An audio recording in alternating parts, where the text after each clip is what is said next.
Hello and welcome to the news desk at 3 on Nta News24. We are live from Abuja. I am Olajide Bello.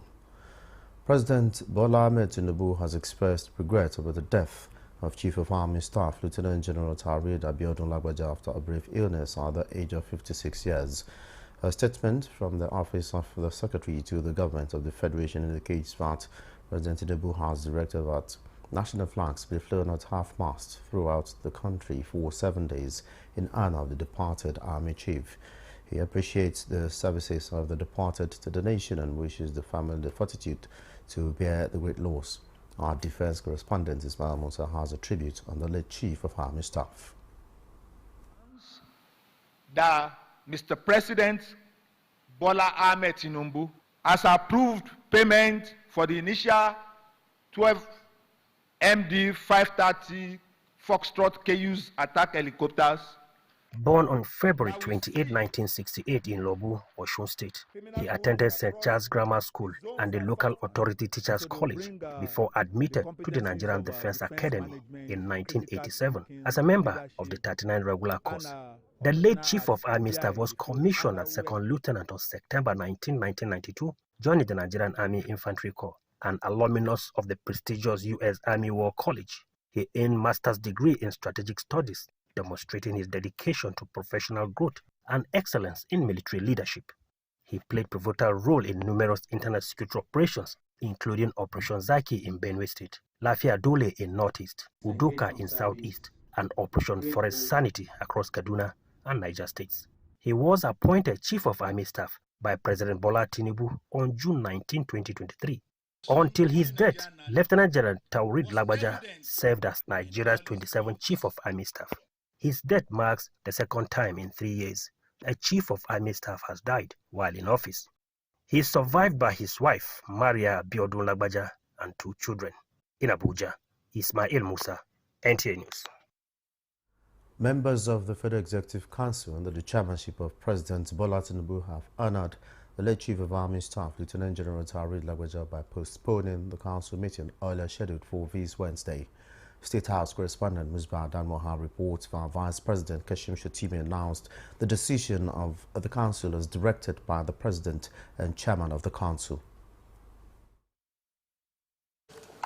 They have suspended the council meeting in honor of the late Chief of Army Staff. May his soul rest in happy. Let's observe 1 minute silence in his honor.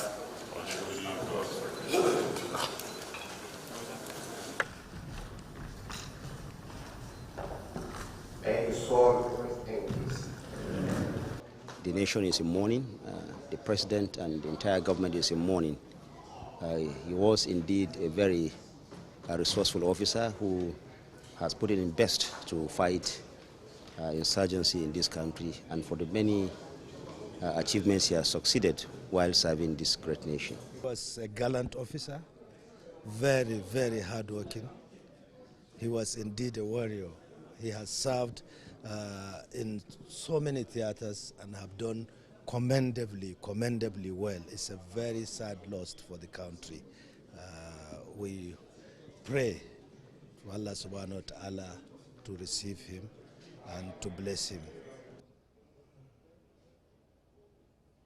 Very passionate about Nigeria. I mean, very well.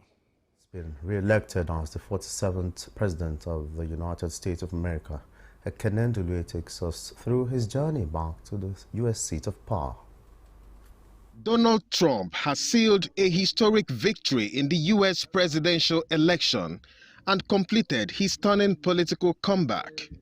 The Republican comfortably defeated Democrat Kamala Harris in what polls had suggested would be a very tight election, after he swept several key battleground states and won a commanding lead in the national popular vote. He becomes the first former president to return to the White House in more than 130 years, and at 78, the oldest man elected to America's highest office. Claiming victory at a rally in Florida on Wednesday morning, Trump told supporters that he will usher in a new golden age and restore America to greatness. His victory marks a dramatic reversal in fortunes for the billionaire. He left office in 2021 with plummeting approval ratings and the country reeling following the Capitol riot, which saw his supporters attempt to violently block the certification of his loss to Joe Biden. He narrowly avoided conviction in the Senate after becoming the first president to be impeached twice by the U.S. House. He later became the first former president to be convicted of a criminal offense after being found guilty on 34 counts of falsifying business records. But he announced his return to frontline politics in November 2022, beginning the campaign that would eventually see him sweep aside challengers in the Republican primaries and claim his party's nomination for president. Trump was the target of 2 assassination plots over the course of the campaign, narrowly avoiding a sniper's bullet in Pennsylvania in July. Meanwhile, world leaders are congratulating the re-elected President Donald Trump, including President Bola Tinubu, who extended his heartfelt congratulations to President Trump on his re-election. President Tinubu looks forward to strengthening the ties between Nigeria and the United States amid the complex challenges and opportunities of the contemporary world. President Tinubu says together we can foster economic cooperation, promote peace, and address global challenges that affect our citizens. The president, in a statement, President Tinubu, Trump's victory reflects the trust and confidence the American people have placed in his leadership. He congratulates them on their commitment to democracy. President Tinubu believes that, given President Trump's experience as the 45th President of the United States from 2017 to 2021, his return to the White House as the 47th President will usher in an era of earnest, beneficial and reciprocal economic and development partnerships between Africa and the United States, as he acknowledged the United States' global influence and power. As part of an effort to strengthen regional cooperation and integration in the West African sub-region, Minister of Foreign Affairs Yusuf Tuga met with the President of the Republic of Guinea-Bissau, Umaru Sissoko Embalo. These formed part of Nigeria's diplomatic engagements to address key economic challenges and stability of the West African sub-region. Garba Natala reports the Minister and his delegation entered a closed-door session with the aim to foster constructive dialogue, deepen trade relations among member states, and advance cooperation. Yusuf Tuga also advocated Nigeria's bid to secure a permanent seat for Africa at the United Nations Security Council, as well as secure a seat at the International Court of Justice. Guinea-Bissau's President Umaru Embalo promised to support Nigeria and its cause. Similarly, in the Gambia, Yusuf Tuga met with the Vice President Mohamed Jallow. The issues discussed centered on political stability, security, and strengthen relations between Nigeria and the Gambia. Governor Abba Kabir Yusuf has commended President Bola Tinubu's compassionate decision to release minors detained in connection with the August protest. This was shortly after the arrival of the children to Kano in the early hours of Wednesday. Abdullahi Mustafa has the report.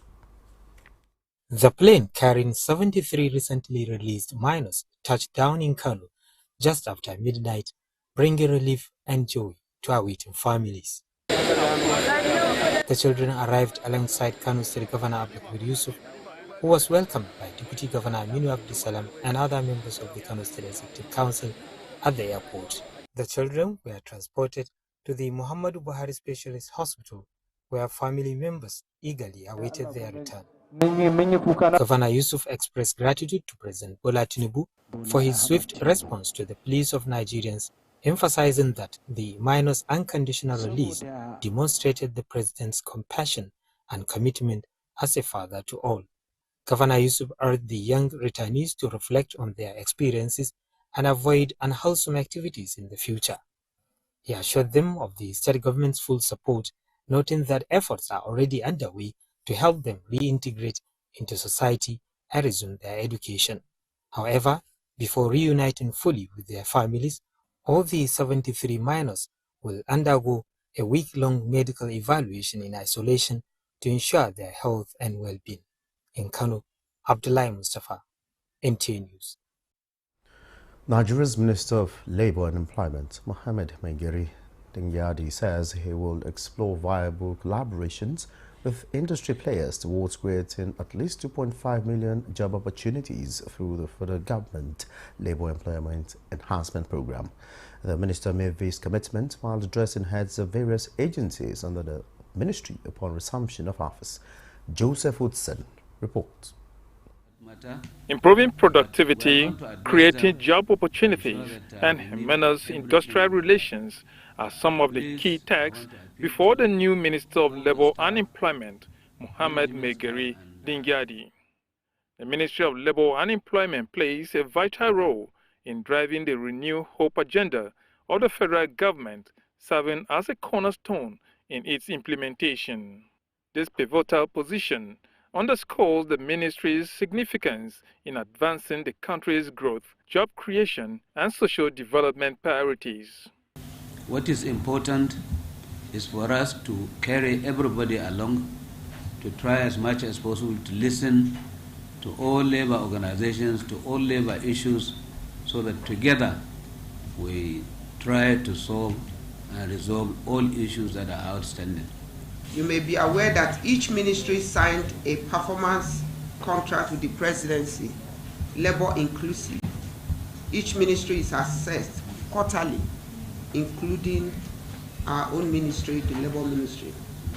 The Minister of Labour and Employment, Mohammed Dingyadi, says he is aware of this enormous task and believes innovations and diligence are required from staff of the ministry to achieve the set target of creating 2.5 million job opportunities. In Abuja, Joseph Utsen, NTA News. This is the news desk at 3 on Nta News24. More reports after this break. Stay with us.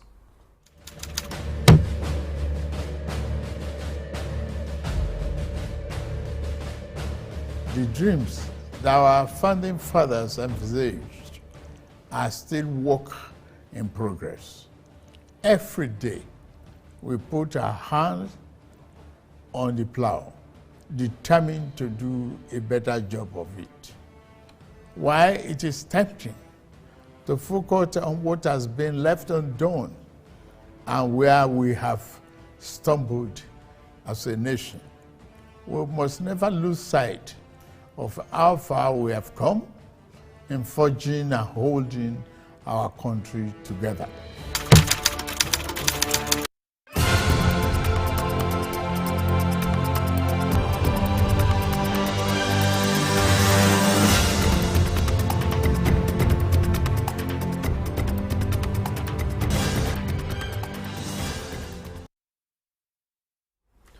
Thanks for being there. Experts in the livestock sector are hopeful that the new Ministry of Livestock Development will create millions of job opportunities for stakeholders within and outside the livestock sector while discussing the agenda for Ministry of Livestock Development. And good morning, Nigeria. Guests noted that it is imperative that the Ministry of Livestock Development synergizes with the Humanitarian Affairs and Poverty Alleviation Ministry. Kemini Williams reports. Establishment of a dedicated Ministry of Livestock Development in Nigeria has been described as a long overdue step in the right direction towards food security and improvement of the livestock sector. Key players in the livestock industry also believe that with adequate funding of the new ministry and demonstration of willpower by the minister, the perennial farmer header crisis will be brought to an end. You know, one of the problems that has remained a recurring decimal in this country is this transhumance migration, where there are crises. But then we expect the ministry to go into very strong advocacy. Before we started on the plateau here, it took us about 2 years going into strong advocacy, making people to key into it, and disabusing their minds from believing that bringing the livestock on board is about rehabilitating the Fulanis or doing it for the Fulanis or moving every livestock to a particular place. They suggested areas of concern the ministry should prioritize, such as ranching and livestock data collation. training of stakeholders in simplified languages and formats, establishment of abattoirs in every senatorial district, and robust deployment of technology. Ministry of Agriculture will have to come into play. But as you know too, all over the world, governance is predicated on humanitarian services. Governance is predicated on poverty relief. So with the coming on board of the Ministry of Livestock, I want to see a very strong synergy too with the Ministry of Humanitarian Relief and Poverty Reduction. And in that way, we'll be able to achieve one of the 6 pillars of the National Transformation Plan, which is economic benefit. Like now, in northern state, rain have stopped. If you go there in the next 2 months, hardly you see anything an animal can feed on. So something is supposed to be done within this gap to keep them in that particular area. There are 2 key functional departments in the Federal Ministry of Agriculture and Food Security that will serve as the initial anchor of the new ministry. And these are the departments of Animal Husbandry Services and the Department of Veterinary and Pest Control Services. These departments happily are manned by highly trained professionals with broad experiences in the livestock industry. And these 2 departments have institutional memories of what has been transpiring. They have records of all the policies and programs. The experts further advised stakeholders in the livestock sector to be amenable to progress and support the new Ministry of Livestock Development. In Abuja, Ekemini Williams, Nta News.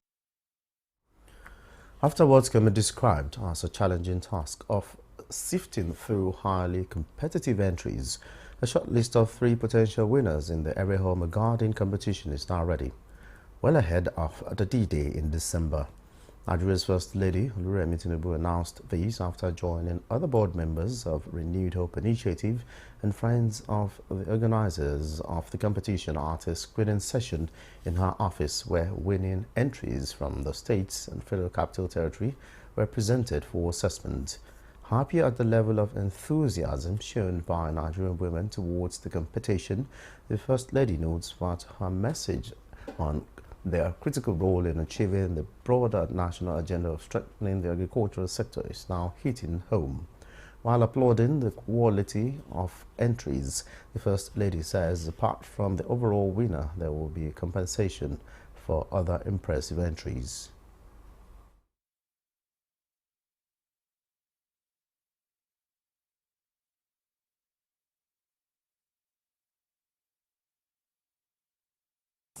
The process has been rigorous, and it was quite interesting because they all did their best. And I'm quite impressed, and we didn't even know what to pick, but they all did absolutely well. She's looking into a particular message that you can feed yourself, then later on to share it with your neighbor. So they have done us proud. One would never have thought that somebody could use an old tire, and some of them use sacks, and what they presented was amazing. It's going to be very hard to pick a winner, because even narrowing it down to the top 3 already today, where we left it, was quite difficult. The winner of the competition, which started in February this year, will be unveiled in December 2024. The Federal Ministry of Information and National Orientation, in collaboration with the United Nations, is developing a strategy to expand the scope of information dissemination on social safety nets of the Renewed Hope agenda of the Tinubu administration. A technical workshop at the headquarters of the ministry brought together relevant stakeholders to review the social protection communication strategy. Saliu Abdullahi Guanara reports. In the implementation of the Renewed Hope 8-point agenda, effective communication is crucial. Therefore, this workshop is to identify and address gaps, develop targeted messages, build trust, and strengthen feedback mechanism on the journey so far. In a message, the Minister of Information and National Orientation acknowledged the deliberate efforts by the Tinubu administration to prioritize social protection through programs such as the conditional cash transfer, school feeding program under the National Social Safety Net, already impacting millions of Nigerians. These efforts can only reach their full potentials if we successfully connect with the communities that stands to benefit. This is where communication becomes indispensable. By crafting clear, relatable, and culturally relevant messages that we can foster a more inclusive and supportive environment where all Nigerians feel the benefits of government support programs. It was agreed that the UN should work with all the stakeholders, especially led by the Minister of Information, to work on a communication strategy or approach that will enable Nigerians to understand the commitments of government, what they are benefiting, and how the government is trying to solve their problems. Look at the question asked. How many households have been touched by the social investment? People don't know. So we need to now be strategic in pushing out the information and explaining programs and policies of government, especially the ones that touch the less privileged, the downtrodden, because that is the mantra of this government. 75% of our people are young people, and so you will not find them watching TV or listen to it. If they are watching TV, they are not watching news, they are watching music and movies. And so that is just part of the problem. And so we need to reach them through the channels that they are used to. At the end, a draft communication strategy is expected to communicate the work, values, and priorities of the renewed Hope government. In Abuja, Salihu Abdullahi Gwanara, NTA News. Building a healthier, more sustainable and food-secure future for Nigeria requires collective action. This is why the FCT School Gardens Debate and Stakeholders Roundtable brought together students, educators and stakeholders to weigh in the country's food system transformation. Nta reports. Nigeria's food system is at a critical juncture, grappling with malnutrition, climate change, and food insecurity. But a new generation of leaders is rising to the challenge. National Convener of the UN Food System Transformation Implementation Pathways, Dr. Sanjo Faniro notes that initiatives like the School Garden Debate foster a generation aware of these challenges and empowered to develop solutions. Nutrition and food security can only be achieved if we initiate a collaborative approach that brings all stakeholders in the food value chain together, for each actor to focus and aggressively pursue the achievements of their responsibilities in the food system from the farm to the dining table. Young people are actually very innovative. We have fresh ideas, and this is what we're actually bringing on board. Stakeholders in the food value chain lauded the initiative, calling for increased advocacy in tackling Nigeria's food security challenges to promote healthier diets. When you have debates like this, you keep the public talking, and when you start talking, awareness comes to play. We believe that school feeding is a powerful tool to combat hunger, improve nutrition, and enhance educational outcomes. The theme of the school debate and stakeholders roundtable is cultivating minds, growing solutions, youths at the forefront of food systems innovation in Nigeria. In Abuja, Nta News. Rivers State Governor Siminalayi Fubara has ordered construction firm handling the 9.7-kilometer Ogbakiri-Gbelu Road dualization project to ensure completion within the stipulated time of 8 months. He stated this shortly after undertaking an inspection tour of the road, where he also pledged commitment to more infrastructural development. Osinachi Samuel has the details.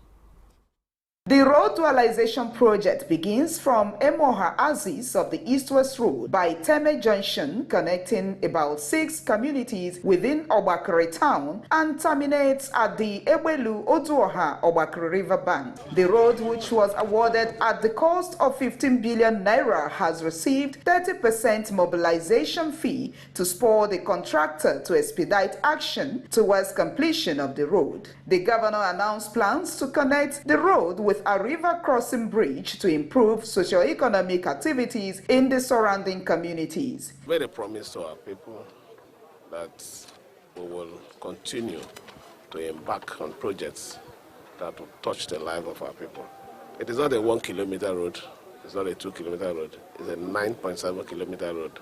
So you can imagine what we're doing to better the life of our people there.